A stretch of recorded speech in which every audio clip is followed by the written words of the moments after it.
Today we are going to be doing a few different things that are really great for spring. We are going to be cooking the celery and mushroom recipe that I sent to you all, and we'll go through all of the different steps for that. We are going to be doing greens. One of the main issues that I see when people are cooking greens is that they cook way too little. They have a concept of a portion that is much too small. And so I'll kind of take you through the process of how many greens, how to cook the greens.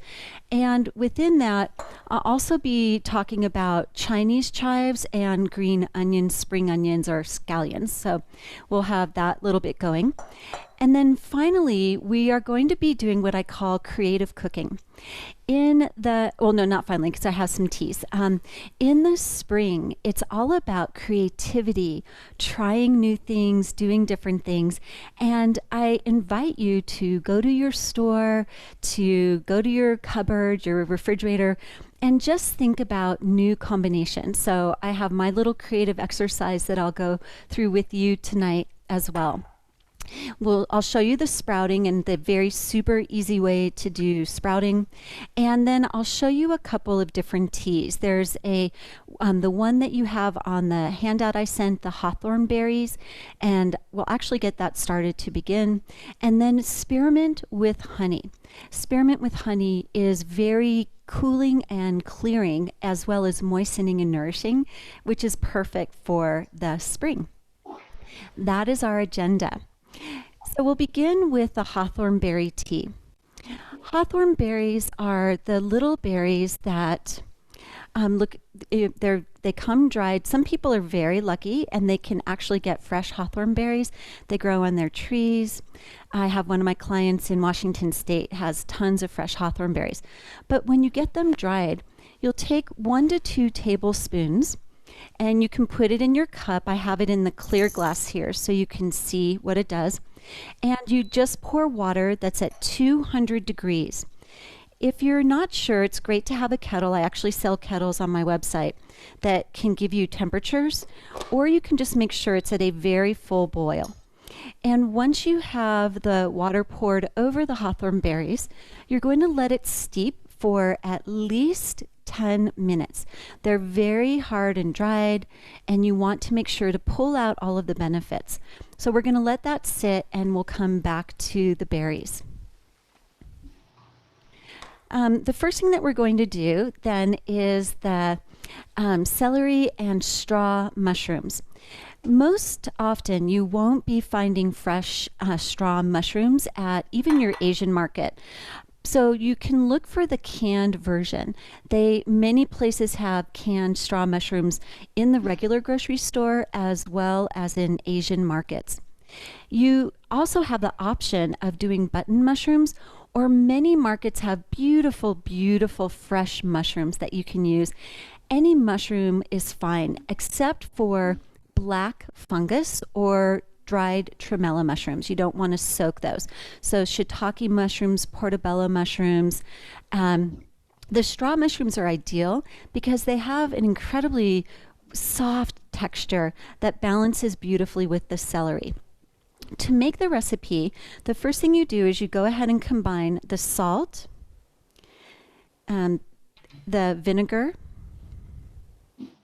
and the cornstarch. So you get those all combined. And you'll just stir them, and it'll make a pretty thick paste before you add just a little bit of water. You go up to about 1/4 cup of water to make just a nice paste. You want it to be a little bit liquidy, not too runny. This was about 1/8 cup of water that I have here. And you'll see it's just kind of a nice consistency. It's not a super thick paste, but it's still dense. You can see the dense color of the cornstarch combining with the vinegar and the salt. Let that sit. You then come and you're going to, I have my very old seasoned wok here, which I love. Make sure to bring your pans to temperature first. The advantage that this has when you bring your pans to temperature is food does not stick. If you just, have a cool wok or pan and put in your oil, it has a tendency to have the food stick. So it is pretty foolproof if you have your cooking pan warm enough that it'll be fine. So we're going to let that come to temperature. Then we're going to be adding our toasted sesame oil. You can do another oil of your choice, a vegetable oil. What's really important with oils is try to make sure that they're cold pressed and able to be healthy at high heat. You don't want to have them there's some research that shows you can have a carcinogenic effect from oils that aren't high temperature heat. Once you have the oil in, go ahead and swirl it around, make sure all the sections are coated. And your temperature is going to be pretty high. In the spring, we don't want to cook our food very long.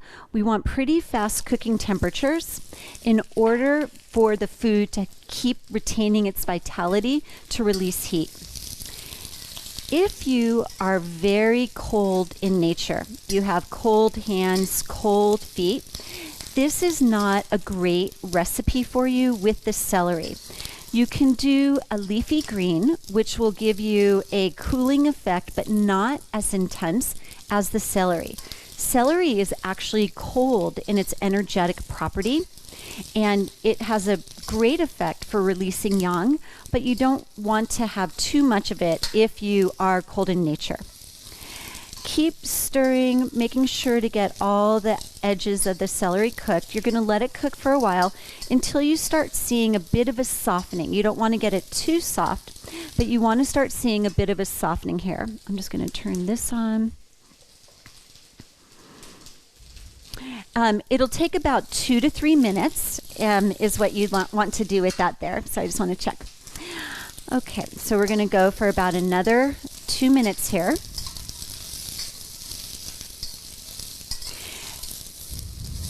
When you are stir frying, it is important to watch the food. Unlike when you see I'm going to be doing some of the creative foods steamed, you want to just keep that even turning of the food. If you're really, talented, you can, kind of flick the food in the wok. That's not my forte. I'm not a fancy chef. I'm just like you guys, an average person cooking food every day to keep healthy, to keep, robust. These are starting to look really beautiful. They're getting kind of a yellowing to the color. I'm seeing some moisture come in, and that's what you're looking for. This kind of like almost beginning of a translucence for the celery, and that way you'll know that you're good to go. We're just about there. And then we're going to add half a cup of the mushrooms. Just a little bit for the flavor.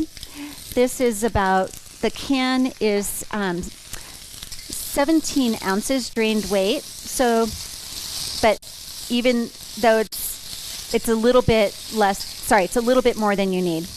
Okay. We'll just do that for a little bit. Have that going. Okay, I'm just checking there. We're going to let that go for 1 minute. And I'm just going to add a little bit more mushroom.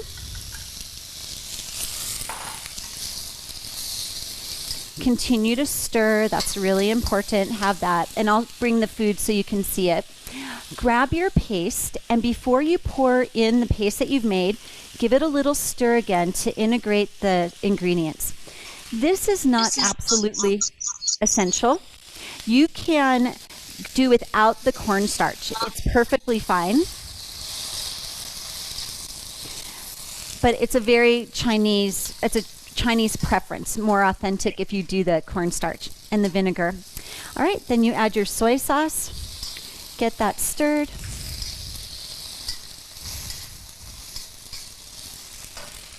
Okay, I'm going to transfer these. And then the dish is ready. So I'm going to let you get a peek at how the celery looks cooked. And just that nice little bit of a coating with the sauce. And There we go. So you just have that translucent nature of the celery, just the really beautiful color. The mushrooms are just tossed in for that little bit of extra nutrient and the flavor. Are there any questions about the celery mushroom recipe?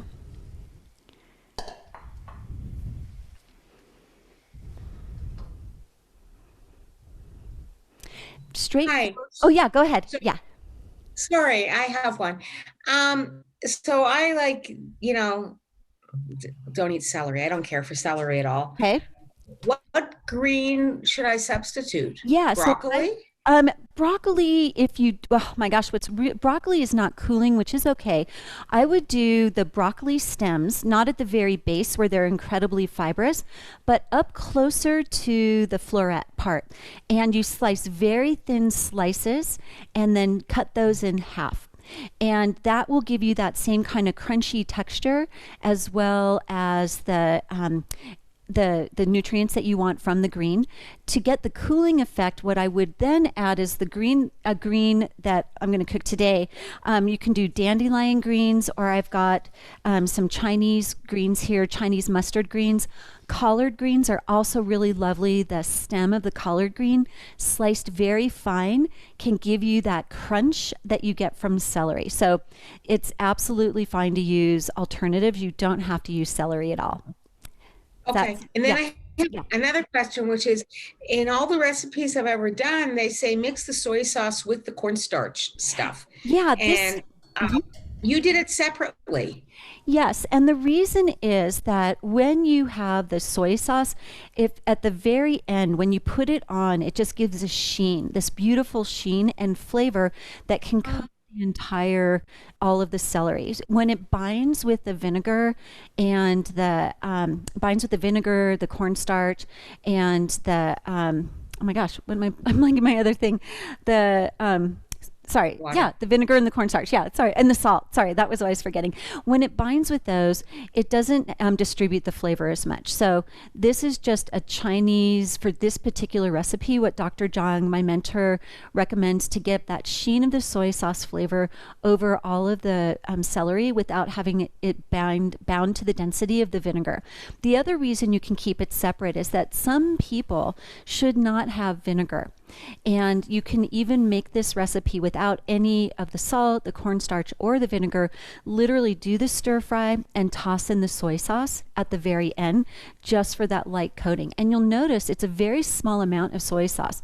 You know, we tended to tablespoons of soy sauce, and in Chinese cooking, it's really just an additional flavor, and you don't use a lot of it. Does that make sense? Yes. What sort of vinegar did you use? I just used an apple cider vinegar. In China, they would use, you want to use a dark vinegar. So, apple cider vinegar, a dark Chinese vinegar, something that has just that little bit of a sweeter, not as sweet as balsamic though. Balsamic has a very dense sweetness to it. What's really beautiful is that the mushrooms have kind of a sweet nature, and in the spring, we want foods that are sweet in nature and bitter in nature. We don't want the sour because that will weaken the liver and gallbladder.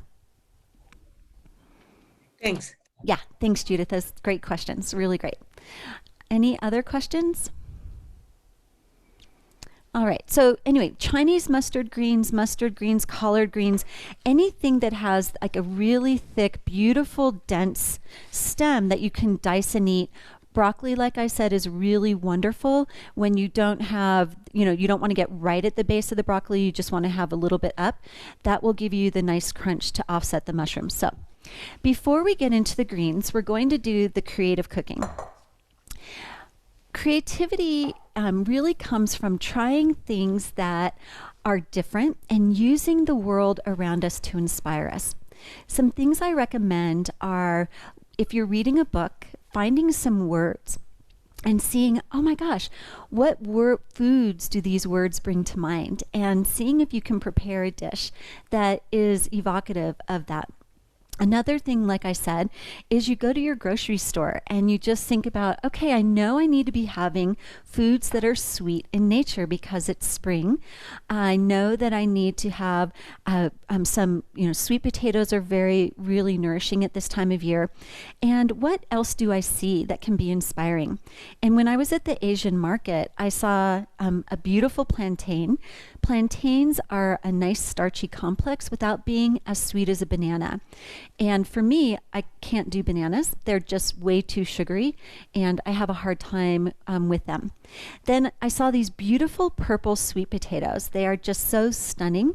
And I thought, oh my gosh, that kind of creamy richness of the purple sweet potato with the little softness of the plantain would be beautiful. And then I saw fresh water chestnuts. Water chestnuts you can buy in a canned version. They're a sweet, nutty, crunchy. So we're going from a pretty soft texture to a soft but a little less soft texture to a nice, nutty, sweetie, crunchy texture. And that's how I thought about this dish. I also thought about taro initially, and what I decided was that was going to be too creamy, that it wouldn't complement the plantain as well with the sweet potato. So I would either do taro and plantain and water chestnuts, or I would do sweet potato, plantain. And the idea is, what is your mind suggesting for you? We feel, sometimes the creations we make are going to be pretty horrible. I don't know if any of you had children or when you were little used to make concoctions at the table pouring, oh, what about this and this and this, or you experimented. We lose that playfulness because we're afraid of making mistakes. And the liver wants us to be playful. It wants us to create and try new things. And food and nourishing your body with food is such a beautiful way to do that. The cooking method that you just saw is the ideal cooking method, and I'll show you cooking the greens that way as well. The second ideal method is steaming. Steaming, when you've got a steamer, you've got a water in the bottom and then a steamer section on top, or even in a rice cooker. It cooks the food quickly. Instapots, and a lot of people are using Instapots now. And we want food cooked quickly and just enough in the spring. That's the ideal. We don't want long roasted, baked foods. We want nice, quick, light cooked foods to release that yang heat. And when you roast a baked potato, it's going to take a long time. But a sweet potato. But when you steam a sweet potato, especially if you slice it, like I'm going to show you, a little bit thinner slices, it will cook quite quickly and have a beautiful flavor. I don't peel my sweet potatoes because I do buy organic for the sweet potatoes. Anytime I eat the skin, I buy organic. If I'm going to cut off the skin, then I'm not so worried about it. The skin has kind of just some great fibrous properties and nutrient density. Dr. John talks a lot about that. So when you are doing the sweet potato, and this just... Purple's my favorite color. So just this is so inspiring. Just this alone, regardless of whatever else happens with this meal, this beautiful purple sweet potato is so enlivening and joyful. And remember, this is the color of our triple burner that integrates our full body. And the thickness then, for me, I'm just going to do wedges, and they're going to be about 1/4 inch thick. Not too thick, not too dense. That way they're going to cook up quite quickly. And I'll get those in the steamer first. So I've brought the water to a boil already. I have the steamer going. And once you bring it to a boil, you can turn the steamer down to a little bit below medium. That will make sure that the water below is at a roiling boil, so the steam will come up. And just getting these all ready. I am so happy looking at this color. It is just beautiful. So that's another thing with Chinese medicine.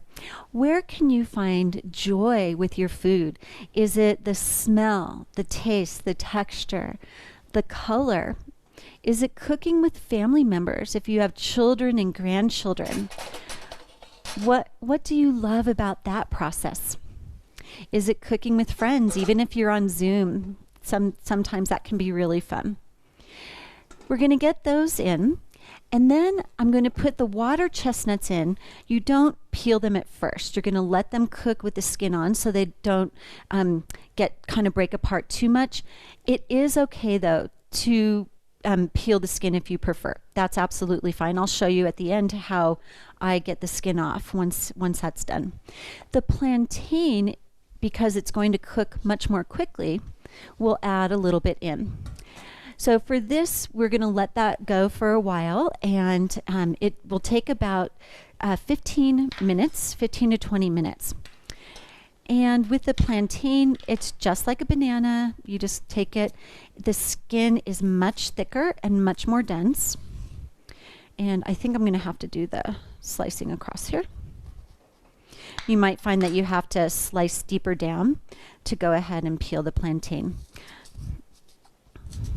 It's much easier to peel than a pomelo, which is good, but it's still a little tricky. Some people like their plantains very ripe. Because we're having the sweetness of the water chestnuts and the sweetness of the sweet potato, I picked a more green plantain, reducing the sugars, which will be a little bit easier for me to digest. Easier on my spleen. And that's an important message. Make sure that you listen to your body.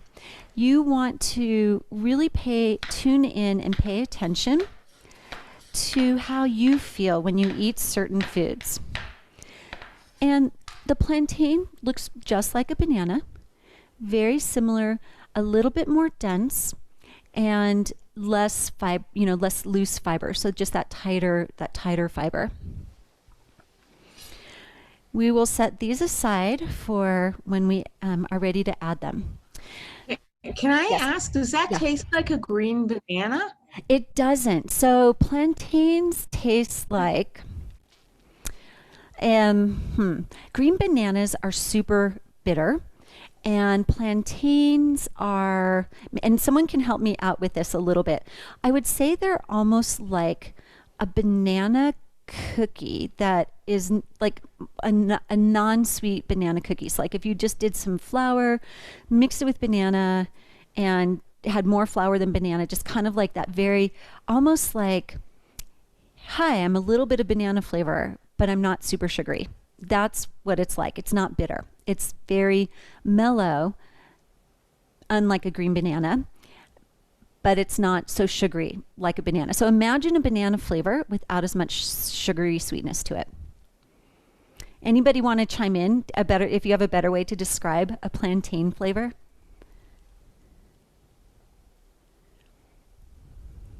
I have a question. Yeah, Patty. If we can't find fresh water chestnuts, can we use canned? Please do. Absolutely. Just do me a favor, check the ingredients on there and just make sure that it's pretty simple. Like, so when I was looking at the straw mushrooms, there were many kinds, and this was just straw mushrooms, water, and salt. The more simple the ingredients, the better. They might have ascorbic acid, which is just a food preservative that should be fine. Just rinse off the water chestnuts. But just check your ingredients to make sure they're not putting a ton of other things in there. And definitely water chestnuts are pretty good that way. They keep it pretty simple generally. Other questions that you guys have? Okay. All right, so I will do real quickly the sprouts, and just to show you another way to begin sprouting. And let me just get this rinsed off. And this is Dr. Zhang's method. It yields a smaller quantity, which is why I gave you the original method before, because it will just be a little bit easier for you, just to have more sprouts. All you need to do is measure out half a cup of your sprout. And what I'll do is I'll make mung bean sprouts. Mung bean sprouts are beautiful in spring because they're nice and cooling. They're good in the summer as well. If you, again, have very cold hands and feet, make sure that you don't have them every day, only have them a couple times a week. You just begin literally by measuring out your sprouts. Then you're going to take the sprouts and just do a quick swirl. You're rinsing off any little dust or particles or anything like that. So just do a quick little swirl to get them cleaned. Drain off that water. And then,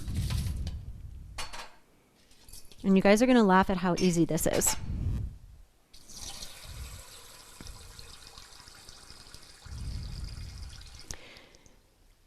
Make sure that you have enough water for the sprouts to grow. And this container is probably on the small side for half a cup of mung beans. So you might want to change it. It's just the glass one that I have. So you're just going to literally cover it with water. And then you're going to put it in a cool, dry place and cover it with a towel, a cool, dry, dark place. So I would put these in my cupboard, and then twice a day, I would take the cover off, I would pour the water out, and then put the cover back on and let that just sit until I see the shells start coming off. And from there, that's once the shells come off and you start getting the little tiny sprout, they're ready to eat. You don't have to have the full long tail. You don't have to have, sorry, this is a radish sprout. You don't have to have that full long tail to be ready. You can have just a tiny little tail and you will get all of the energetic benefits of your sprout. And Bhuvana, that's it. That is all you have to do.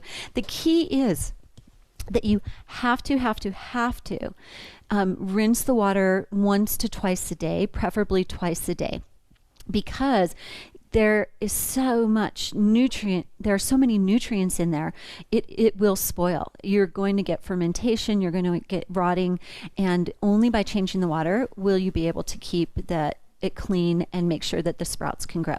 But just put it in the cupboard, a cool, dry, dark place. So questions about that?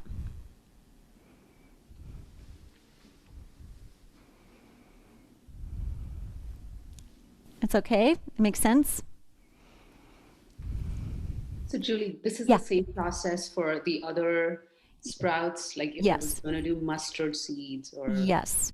And make sure that you check the days, right? So I put on there on the chart there's the days to sprout, how many days it takes for it to sprout. So really be mindful that, okay, I'm with like the peas. Pea sprouts take quite a while. And you want to make sure that you're really on top of the water so you don't get that spoiling. Okay, thank you. Yeah. So it's exactly the same. What changes is the size of the container based on how much you're sprouting, and the guidelines I gave you are really amazing. Pitchford's stuff is incredible. So just really it works quite well.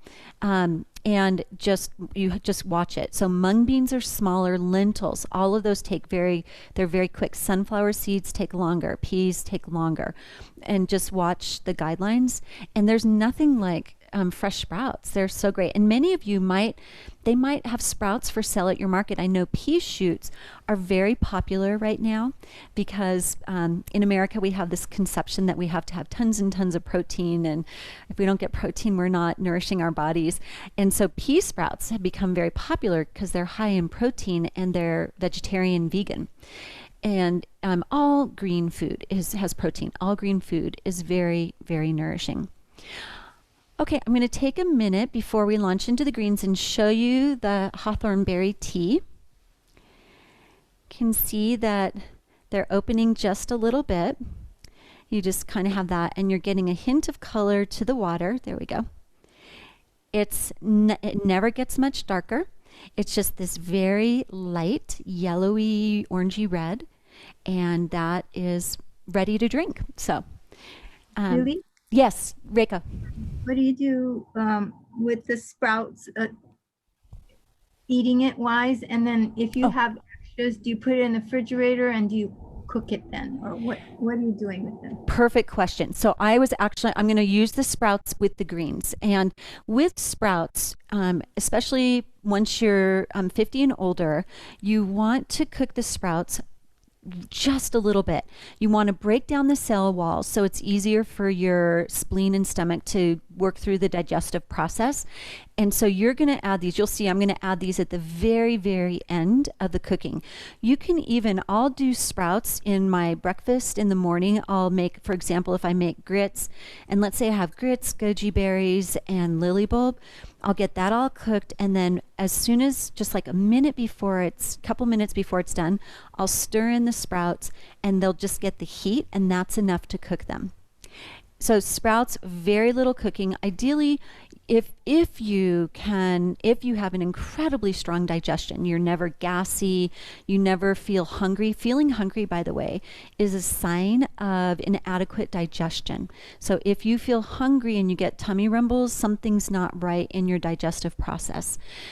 So if you are gassy, you have hunger pangs, or if you have constipation or diarrhea, you should be cooking everything at least lightly. That's really super important, super important. Okay, before I go into the greens, I'm going to do the spearmint tea, and I'm going to come over here and show you. If you have a tea kettle, many tea kettles, and the ones I have, actually have strainers that you can put in, and you can put the spearmint in there. But what you're going to want to do is, you'll see the stems of spearmint, and you can use regular mint. Spearmint just has a Chinese remedy that is just recommended because the cooling property is a little bit more balanced for spring. So you'll just take the leaves, and you're going to really try and get about a 1/4 cup. So I'm going to pack this little strainer very densely with a 1/4 cup of the leaves. If you're making more than 1 cup, you will pack it more densely. You'll notice I'm tearing versus cutting these leaves, and the reason is that will prevent bruising, and it will help the tea, just that kind of strength of the leaf will get a better energetic. So you'll just keep packing, packing, packing. And when you steep the tea, you're going to only do it for a couple of 2 to 3 minutes. It's okay if it steeps longer, but you don't need to have it steep longer. So you just get it packed in here, and I'll just kind of show you. I've got that nice dense packing of the spearmint leaves. Oh my gosh, I wish you guys were all here with me. It smells divine. Everything smells so yummy. And make sure that your water is at 195 to 200. So I'm going to bring that back up to a boil. Once that happens, I'll go ahead and pour on the boiling water and let it steep. Then I'll let it cool, and I will add honey. You can do your favorite kind of honey. Any type is fine. But remember, only add the honey once it's brought down to warm. You can add honey to the hawthorn berry as well. You don't want to do too much honey. That's a mistake people make oftentimes with, oh, it's good for me, I should have a lot of it. You really need to have things in the right proportion. And so if you look at this teaspoon, it's literally just a tiny, just a teaspoon. And that's about all you want. You really just want that much honey. You don't need a big tablespoon or whatever. And 1 a day you don't want to do more than 1 teaspoon a day of honey, ideally. So this is coming back up to temperature. We're almost there. Any questions about the teas and honey? I'm just going to show you the initial color, and then I'll show you just that hint of more green as the spearmint steeps. So this is our initial color here. Just very plain, just starting to get the nutrients out, and I'll put that there. All right, so questions about the teas? I have a question about the sprouts. Yes. I have been told not to eat a lot of protein, and I know meat protein is different from plant protein, I assume. Yes, it is. So how do you know, like for kidneys, for your kidneys? That is a really great question, Patty. Does your TCM doctor, does she do nutrition at all? Because she might have a good thing, and if not, I have class tonight actually with Dr. Zhang. Right after this, I'm actually going to be a little bit late tonight. I will ask her in class and see what she says. Okay, yeah, she has not really gotten into that. I think she does a little bit of that, but yeah. Okay, so I'm going to ask Dr. Zhang then. I'll ask her when we have a break and during class tonight. And so you want to know how do you know what is the proper amount of plant-based proteins to not harm the kidneys? Right. Great. Right. Okay. Because put that in my smoothie, my Truvani protein. Great. And make sure that they're lightly sauteed. Like everything in your smoothie, do a light saute and just kind of have a nice warm smoothie would be ideal if you can do that. Okay, so I just want to show you these. They are even more gorgeous now. Before we get into the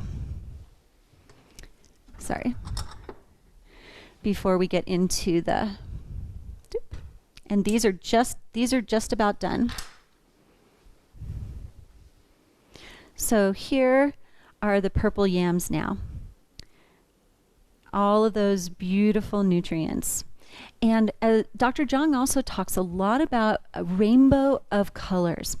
You want to make sure that your food is a rainbow of colors, that you're getting the whole red, orange, yellow, green, blue, violet, because that way you're going to make sure that you're not missing any essential nutrients.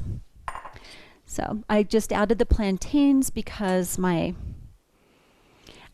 yams are perfect. So our final project for tonight, I guess we might not do qigong. Oh well, we'll do a quick little qigong. Are the greens. When I'm heating my pan, because remember it's a beautiful. My son-in-law taught me this. When you heat your pan, things don't stick. We have two beautiful types of greens that are wonderful for the spring that help clear yang heat.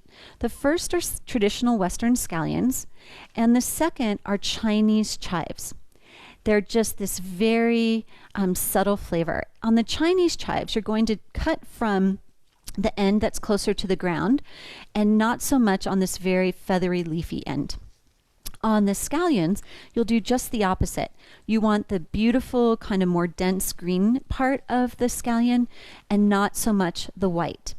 And that is just the difference that you want there. The biggest mistake I see people make when they are cooking greens and is that they don't do enough, as I said earlier. For your scallions or chives, you don't want to do too many. You just want enough to get the energetic property. So about a 1/4 cup is really all you need. And I'm going to do a blend, because I didn't pack that very dense, of the Chinese chives and the scallions. So my pan is hot. I'm going to let the oil heat up just a little bit. And I put in about 1 to 2 tablespoons always. That's what I'm always getting in. And you'll get that just swirled around. You add your, when you're cooking with garlic or onion, I'm sure you know, but just in case, you add your kind of savory flavors first. They take a little bit more time to cook, and you want to make sure that the flavor is in the pan. So when you add the greens, the flavor will be imbued in the other stuff.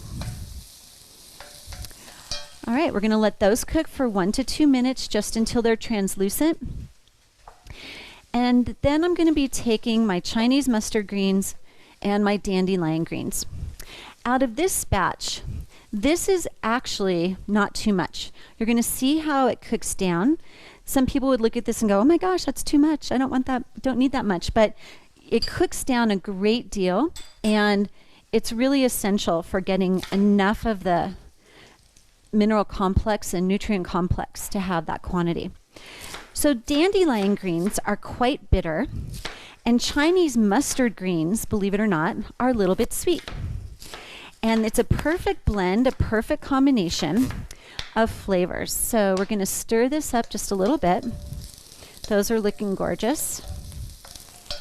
Can smell that great smell of scallions and chives.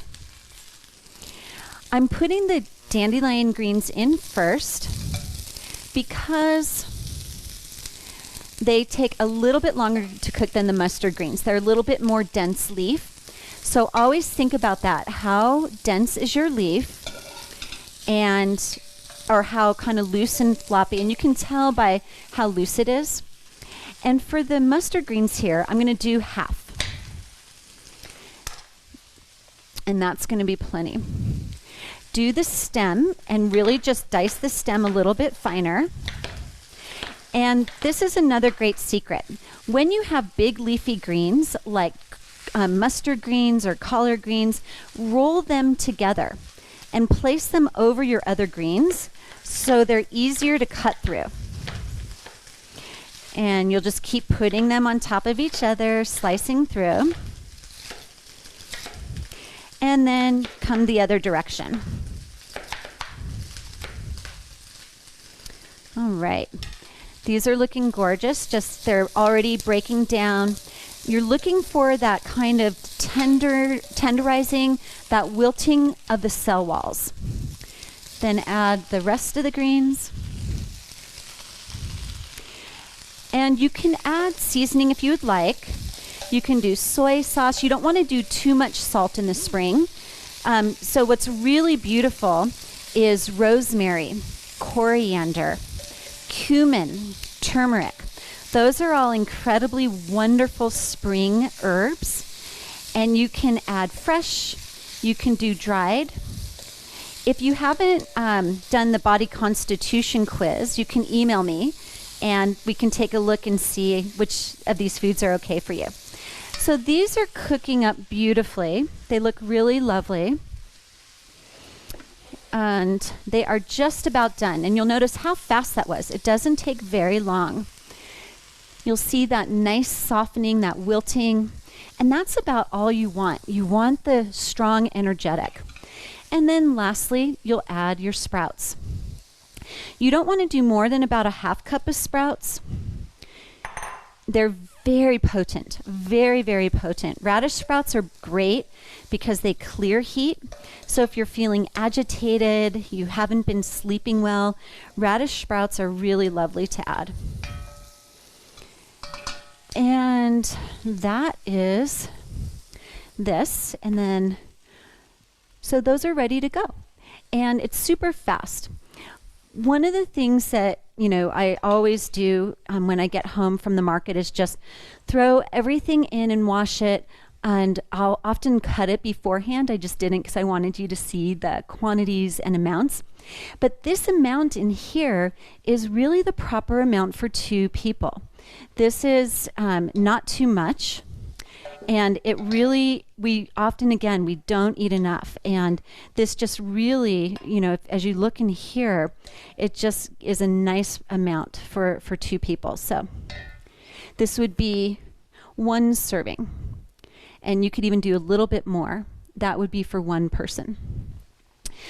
And then we just have our one last dish, just to show you the plantains, and I'll show you the water chestnuts. Are there any questions about the greens? Is there anybody in here who's like, I don't eat anything green? Are we all okay with green food? Because it's so important. I cannot tell you, it's so important to eat all color foods, but especially green foods. Everyone's cool with green food? Great. Okay. So we have our plantains and our purple sweet potatoes. And I can already smell the soft, sweet aroma of both of those. And then I'm going to show you how to do the water chestnut. Just show you how to cut that. So here are the beautiful plantains and sweet potatoes. They didn't take too long at all. And so for the water chestnut, you're going to want to cool it. You can either let it cool if you have time, or run it under cold water. And then you just go ahead and cut off the skin. I always cut from the base first because you'll see there's little hard parts inside that you're going to want to cut around. So you'll cut off the base and then you just cut around. And then you'll flip it over and cut off the other. This is not my very sharp knife. This is my greens knife because it's nice and long and it can cut the greens very easily. And then you just cut off the other side. So it looks like so. And then you'll just dice it and put it in. And you'll have just this incredible, I could feel it as I'm cutting it, this remarkable, remarkable texture. So for dinner then, we'll have plantains, purple sweet potatoes, dandelion and mustard greens with radish sprouts, and some hawthorn berry tea. All right. Are there any questions that you guys have about anything that we did, the sprouting, the different items? Oh, and I want to show you the spearmint tea one more time. You'll see that it's a little bit more green. It might be hard. There you go. You can kind of see it's a little bit more green. And it's still a little hot, so I would wait to add the honey. All right. So any questions that you all have?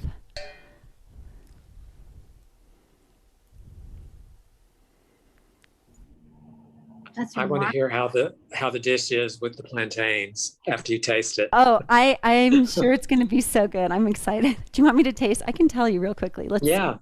Okay. Let's see if my creative impulse was on point. So for me, I would add a bit of olive oil to this. I think that would make it just a lot, just give a nice little texture to it. Okay. Yeah, just a very earthy, an earthy flavor of the plantain with just that kind of softness of the sweet potato. It needs the water chestnut for sure. Hang on. Because those two, the plantain is dense and starchy. The sweet potato is kind of melting and starchy. Sorry, I'm chewing in your ears. And then the crunch of the water chestnut just pulls it all together. I think what I would do next time though, I would just do the sweet potato and the water chestnut for me. That plantain, it's okay. It's not stellar for me, but the sweet potato and the water chestnut are ridiculously delicious. Great question. Who else was saying something? I heard someone else say something. You're just remarkable. I can taste it. Nice. Awesome.